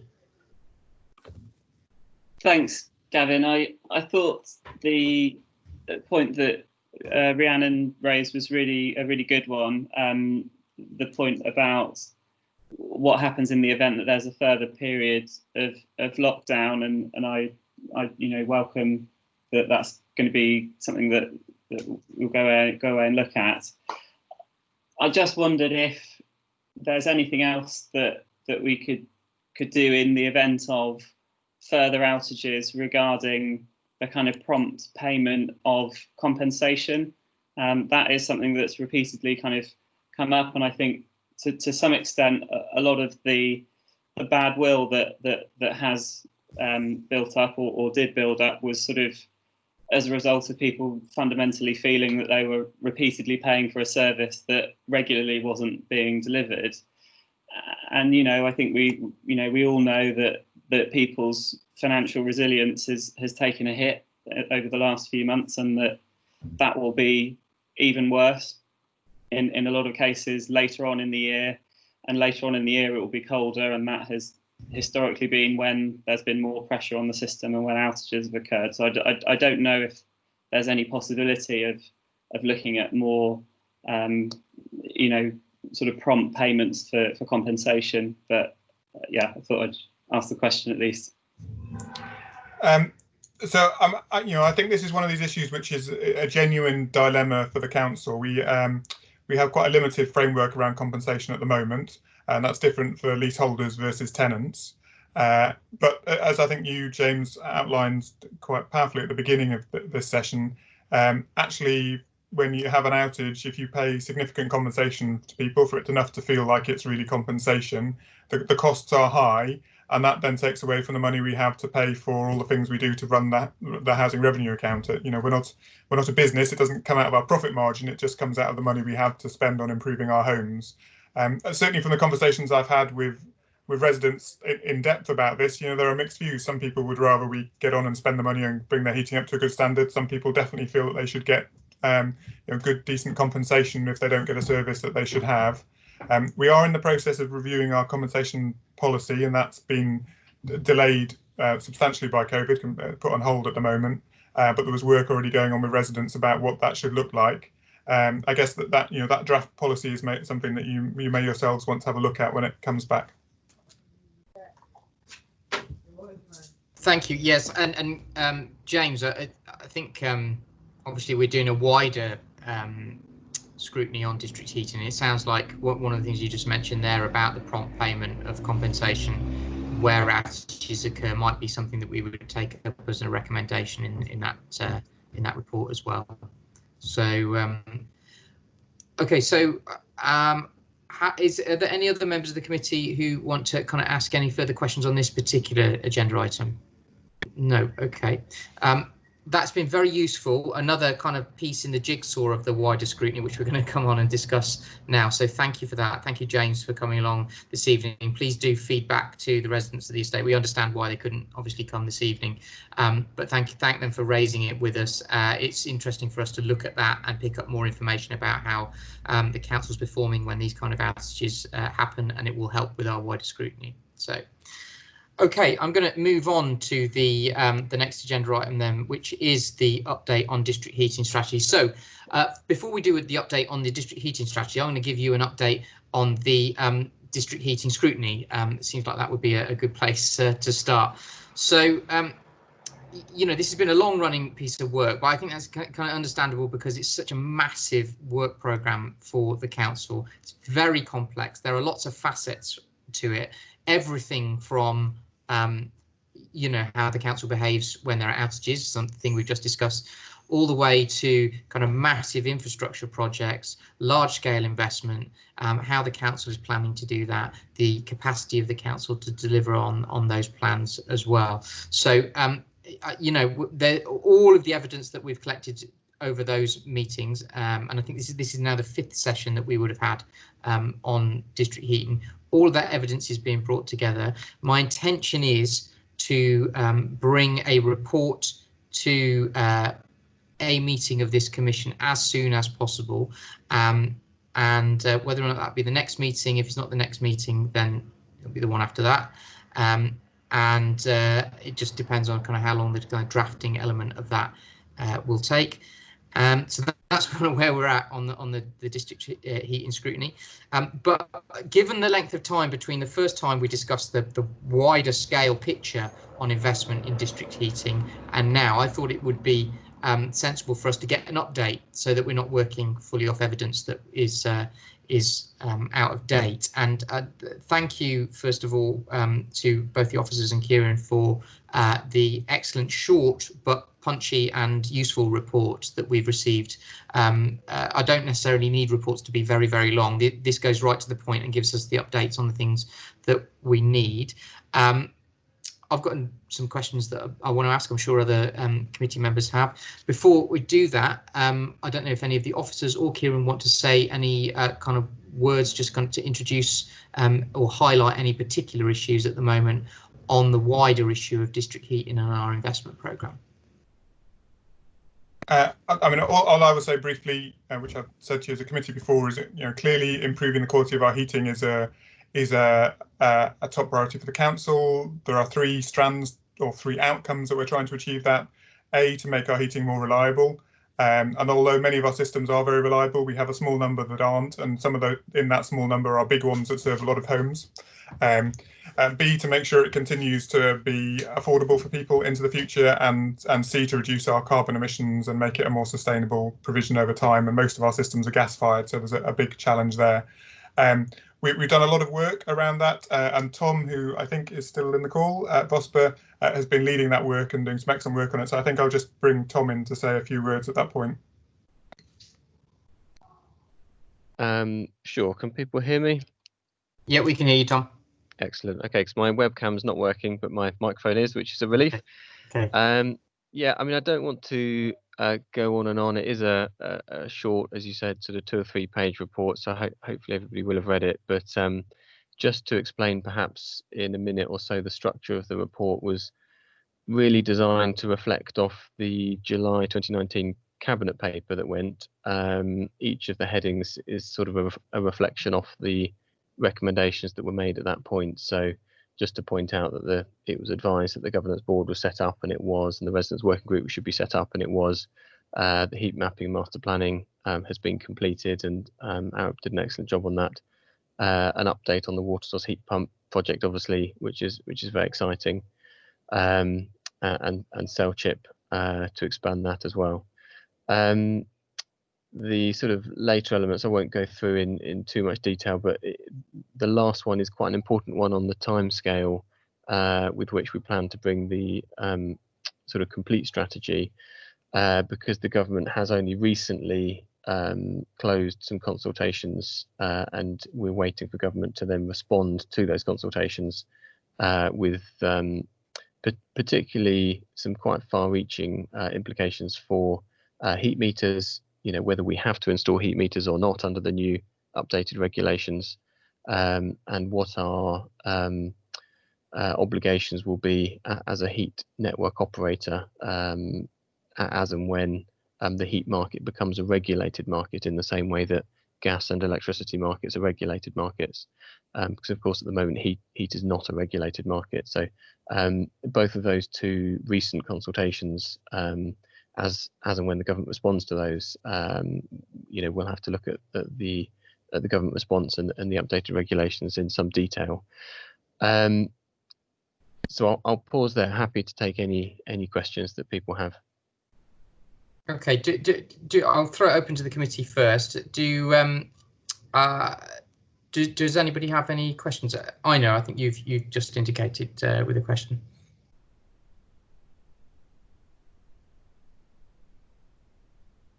I think you're on mute. I'm over compliant, so you told us to stay on the mute, so I put myself. The question is for Kieran, if he is still on the call, is regarding the statement he said about he made about compensation. The argument is valid. By using the money in giving compensation, it might not be enough revenue for solving other things. However, the strategy of the council is about accountability. Accountability means that if something happened, then in a form or another, it has to be a consequence. And we know that several contractors and several consultants are not so well managed by some of the council staff. So by removing this compensation, whatever might be, it doesn't have to be monetary. It's what it happens, it's this accountability element from the strategy, which is so important, and it's stated in the council strategy that accountability has to be one of the core elements in the execution. It virtually has no teeth. So I'm asking, is it any other form if monetary compensation is not sustainable, and I understand the reason? Is it any other form of compensation to create the accountability element, which is more important and is stated by the council strategy? Kieran, it's for you. Yeah, over to you, Kieran. I did lose my connection briefly in there. I think I got most of what you said, but I'm not sure if I got 100% of it. But certainly on the bit that I did get, clearly accountability to residents is crucial and key. And it's crucial to making sure that our in-house services and our contractors are doing a good job, and that things don't go astray along the way. I think I probably right now don't have all the answers to how we do that in an even stronger way than we do now, or a stronger way than we do now. But I think it's a really fundamental question that we need to set out a stronger way of doing it. In terms of programs of work, when we have a major works program on a heating system, for example, we've put in structures around resident-led boards to oversee that work, etc. But that's not the same as the day-to-day of the system and the day-to-day repairs, is it? Which is a different space. So I think that's just a really important point, that we need to take away and make very clear and explicit as we develop the strategy. Thank you. Thank you, Kieran. So I've got a question for Tom, if I may. It's in relation to the report, particularly in the section around cell chip. paragraphs 11 and 12 say officers worked with legal experts to undertake a review of the procurement options if wanting to extend the cell chip network. It was found that simply varying the existing contract with Veolia rather than undertaking an open tender would be perfectly legal. And then it kind of goes on to say in the next paragraph that that was the kind of common sense solution. Can you explain to me, I can see that it's legal, which is obviously good, that's a good thing. Why was it the common sense thing to do to not go to the open market? What would have been the downsides of doing that? Yeah, good question, thank you. Really, the reason why it's the common sense approach is because Cell Chip is owned and operated by Veolia. We have an existing contract with Veolia to take waste heat from Cell Chip to 4 of our housing estates at the moment. We don't want to just go and build a heat network with any old heat from a gas boiler. We want it to be a low carbon heat network, and the primary source of low carbon heat is the Cell Chip waste incinerator. So they're currently still throwing away tens and tens of megawatts of heat daily, and we want to be in a position to capture some more of that heat and supply some more of our housing estates and new developments with that low carbon heat. If we went to the open market and said who would like to build us a low carbon heat network, the only person who can really deliver that low carbon heat is Veolia, because they own and operate Cell Chip. So we would simply be inviting a middleman to sit in the middle and say, we'll buy heat from Veolia and sell it to you for more money than we paid for it.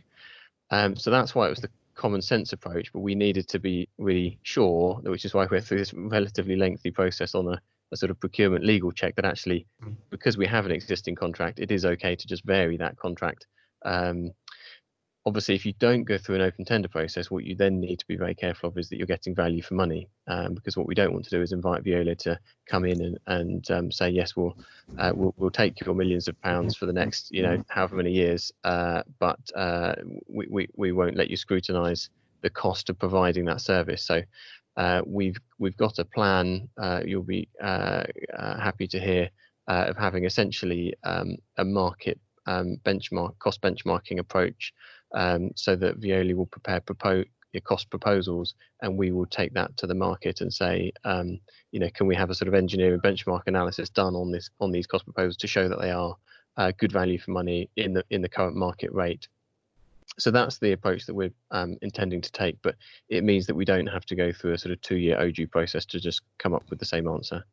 Okay, that answers my question. Thank you very much. And the second one from me before I come to Rhiannon, who's got some points from Chris, is I just wondered if we could get anything more hot off the press about the water source heat pump project. It says in paragraph 9, Gateway 2 approval was received at the start of April, and the preferred contractor has not yet been appointed for work. But clearly, that's a fast-moving situation. Is there any further update you can give us on that? I'm not sure what I'm allowed to say, actually, because it's a public meeting and it's sort of a commercial process. A post-tender. Well, I don't want to tempt you to say anything that might either get us into legal trouble or cost us any money. I just wondered if we could get a bit more information out of you. But if it's slightly difficult situation, then don't worry too much. Well, I'm happy to say that the tender was a successful process. We then ran a kind of tender report process where we appraised all of the tenders and found a contractor that we were happy to appoint, and we're making good progress, let's say. Okay. And you said you were very excited about that particular project. Yeah, I mean, it's quite an innovative project because obviously it links actually to the point paragraph 5 above with regards to the heat mapping and master planning. There's in my presentation that I did back in October to this commission, we looked at how the grid carbon factor has changed significantly over time, and how gas boilers are no longer the low carbon option, and heat pumps are one of the main low carbon options going forwards. Air source heat pumps can have issues in terms of noise and efficiency. That it's an excellent technology, but they don't tend to offer as good efficiency as ground or water source heat pumps. Having access to a water source can be difficult if you're not on a river, and these particular housing estates that we're looking at are not on the river, but they are above quite well resourced elements of the chalk aquifer, which I probably talked through last time as well. So the Arup addendum to their heat mapping and master planning looked across the whole borough at what is the aquifer resource, and the appendix shows some of the maps that they produced, which show where we can perhaps build more of these projects. But this water source heat pump project is exciting because it's actually, you know, some of the first projects in the area where we will be utilising that technology to bring the carbon factor down significantly on these housing estates. Yeah, so it's a great project, and we're making good progress on it. Thank you, that's helpful. Right, Rhiannon hopefully is back in with us. I know you're having some Wi-Fi problems, Rhiannon. If you've got some further points you want to raise? Yeah. Hello all. Sorry if it does cut out. Firstly, thank you very much for all of the hard work. Thank you for being so responsive whenever I contact you about district heating outages, both Kieran and Tom and your team. Just to say, this one I actually asked Chris to raise, so I'm just going to do it, but this is a comment from Chris. SGTO previously submitted a district heating dossier to the Housing Committee, so I just wanted to know if any of those recommendations had been implemented, and if SGTO can come back to the next time this is discussed at Scrutiny, if we can do an updated dossier. That would be really helpful. And then I've just got two more comments. With regards to the heat network consultation, people today have received the letters through their door saying that there is a consultation on heat network. You can log in to submit your comments or call this number. I think quite a lot of people have said that it would be helpful if the actual questions had been sent in the post and maybe a prepaid envelope so they can return the answers. As a lot of people can't meet at the moment publicly, they'll find it quite hard to engage with this consultation. So I don't know if the council can consider sending the questions out in the post. And then the third question, is there any update on the working group, the district heating working group? Okay, so I'll take the first of those because that was about the work of the commission. So the dossier was requested by the commission of the SGTO, and that has been taken as part of our evidence. Obviously, we haven't produced the report yet, but we will be soon. So that is included in the evidence.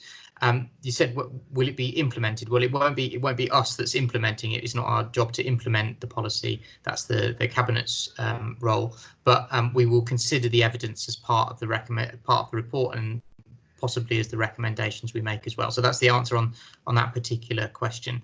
And on the kind of second part, I can hand that over either to Kieran. I think might be the best place to start.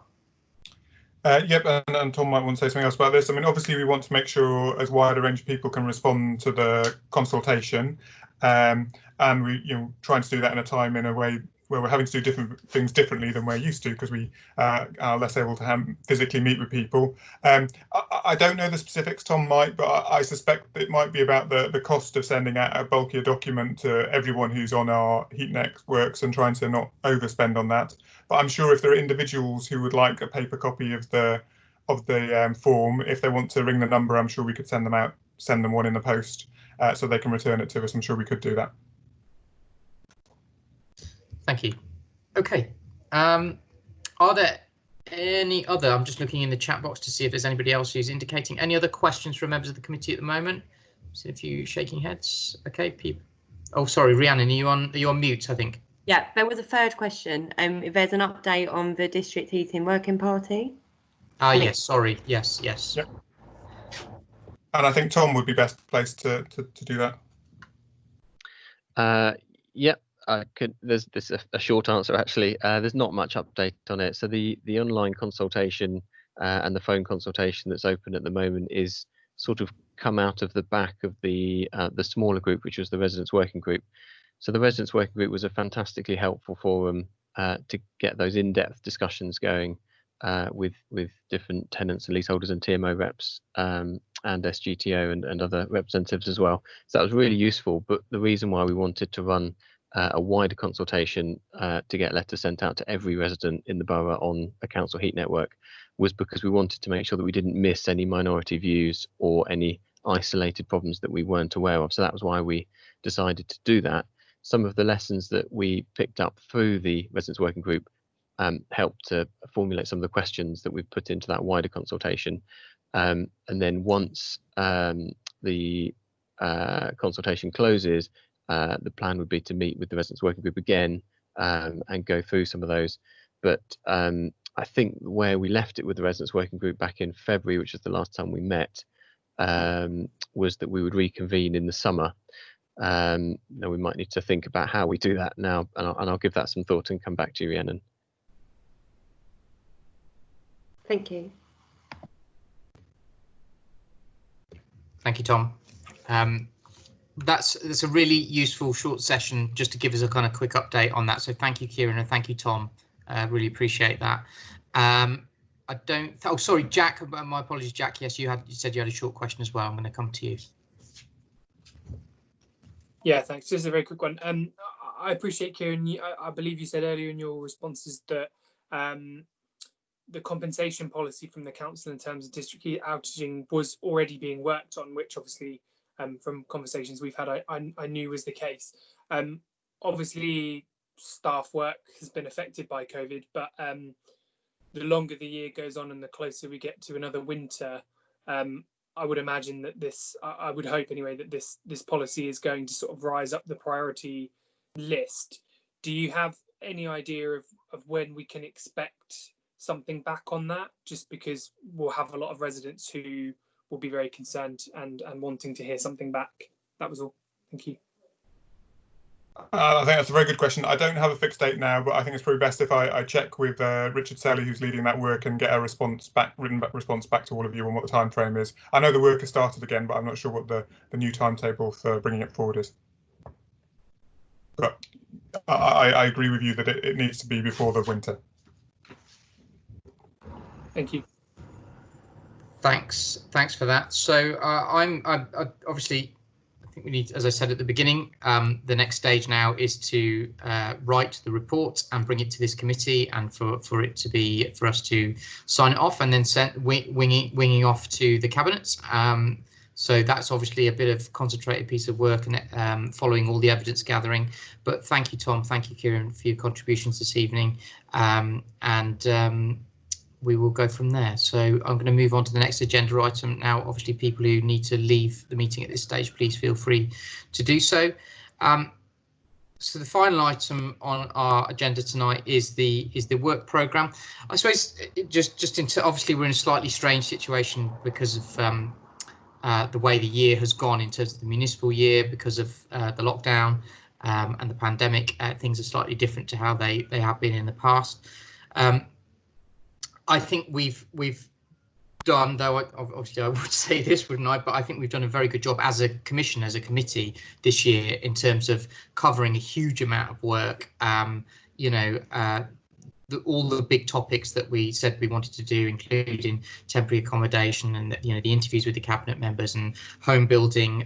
We went through the entirety of evidence gathering, drafting and agreeing the repairs report, all of which those recommendations were accepted by the cabinet and are now being implemented. We've done all the evidence gathering on the district heating report as well, and as I say, we should be quickly moving to write that report as well. So I think we're in terms of having covered a lot of work, I think we're in a good place, but there is still outstanding pieces of work that we need to do for kind of the rearranged dates of meetings that we've got coming up, including some unfinished work on Aylesbury, on Wandle Housing Association. The bit we discussed on homelessness as well, I think earlier, I think that's something we should come back to as well. The timing is not quite right at the moment in terms of us making recommendations to Cabinet on that, but once we know a bit more from government, I think we should be doing that. I think that is an important thing for us to be doing, and we've got to consider the report as well and have some further discussions on the district heating report as well. So my suggestion in terms of longer term planning now, and hopefully people have kind of seen the reports we've got in the papers today, is that we in the short term we tidy up those pieces of work, we get them done, but I would encourage you, and I'll do it myself as well, to do a little bit of longer term thinking in terms of what other things a little bit further on we might think, whether or not that's us who will be taking on that work or others. But I think it would be important to do a little bit of kind of horizon scanning, to use a bit of management speak, and think about what the bigger terms is, because the world has changed so radically in the last 3 months, and there are new challenges in the housing landscape that perhaps we wouldn't have thought of previously. Homelessness is just one example of that. So if people want to, if they can make those contributions now, by all means, I'd be happy to hear them now. But if you want to kind of just send them through via email, even copying in the entire membership of the commission, that would be fine as well. Hamish, you're indicating, so I'm going to come to you. Thank you, Chair. Yeah, no, I appreciate that this is on the agenda. And I obviously flagged it up in an email to you in advance of this meeting. I was quite conscious that there were a few things that we had discussed at various points over the last year, or indeed, I think in one case that had sort of tipped over from the previous year as well, that we hadn't yet concluded. And I was just really keen to make sure that they weren't lost, because obviously there are some really important issues relating to housing. The voids point that we've previously done a scrutiny exercise on, but haven't, I don't think, concluded the report.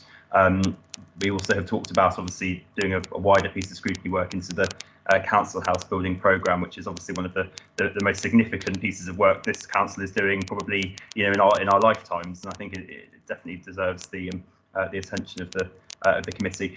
Just a kind of, I think you've just touched on it, but just a sort of general observation, that we obviously now do have the date for the annual meeting in September, and obviously I don't know everyone on this committee's intentions in terms of seeking to continue on the committee, or indeed your group's desire to have you continue on the committee. But obviously there may well be a change in the committee membership from effectively the meeting after next. So I would suggest it's just worth thinking about those particular pieces of work that we've started, that it would be sensible for the same group of people to definitely conclude and have our meeting in July very much focused on wrapping up those pieces of work. And I think from the report that's been put together for this agenda item, actually there's some really important suggestions of items for scrutiny over the coming year that I hope whoever is on the committee would be keen to look at for those meetings and the rest of the municipal year, so that hopefully they aren't lost. And I'm sure there may well be other things, as you say, that come along, but hopefully we can make sure that everything is considered and given the attention it deserves. So just one quick response on that, on both voids and council home building. So we did do extensive sessions on those, but I don't think that either of those policy areas, it was this Commission's intention to produce reports on those particular areas as well. So the scrutiny was carried out in session with the questioning, and off the top of my head, I can't remember if during those meetings we made particular recommendations to Cabinet on those issues, but it wasn't our intention to draft reports. The two areas where we agreed that we would draft reports particularly were on district heating and on repairs. So can I just come back on that? Yeah. Sorry, on the voids and empty homes, that was conducted in the previous year. Yeah. There was a draft report which came to, I think, our first meeting in this municipal year. Yeah. And there were a couple of points within that draft report that we said we still didn't feel were fully articulated or resolved and needed some more input from officers. And so we parked it pending that further input, and it's never come back to us. It sounds like it would be relatively easy for us to kind of unpark that for our next meeting. That would be good. I think if we could revisit that, definitely. But just to be, it doesn't necessarily mean that would end up being a report. It might, let's have a look at it. Let's go back to it for the next meeting. Anybody else want to come in on work program related stuff, or are people kind of relatively happy with where we are at the moment in terms of planning? Like I say, always happy to take contributions via phone, email, whatever as well. If it's not for now.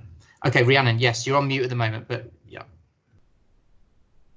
Okay, thank you very much. And just one last point to raise from Chris. So in January 2020, the resident involvement review recommendations were made to Cabinet. One of the consultation findings were that the Southwark TMO committee asked to have the third place on the Housing Scrutiny Commission.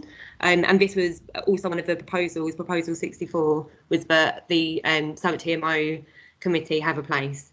Whilst Chris states that there was a rethinking of the Housing Scrutiny Commission and very much supports the fact that she is still on the committee along with her resident colleagues, she would like the fact that the Southwark TMO committee have a place be honoured and that they be part of the Housing Scrutiny Committee going forward. I'll go away and take a look at that, and I'll get back to Chris directly. All right. Thank you. Cheers. And thanks for doing a sterling job for reporting Chris's views tonight. It was probably not particularly easy thing to do. So thanks to her for kind of finding a way of working around the technical problems, and thanks to you as well. Okay. Anybody else got anything else they want to add before we wrap up the meeting? No. Okay. Look, thanks very much, everybody. It's not always easy doing scrutiny meetings via virtually, and it's hard enough when we're doing it with work, but doing it as a public meeting with lots and lots and lots of people coming in, it's not easy. So thank you very much for everybody kind of behaving so well, as it were, and helping me to chair it, because it's not always easy. You've made my job easy, so thanks very much. And we've got lots to take forward, and I will be in touch soon, and I'll speak to you again soon. Thank you very much. Thank you, Gavin. You're very good to keep us in check. Thank you. Thanks, Ina. Bye-bye. Bye.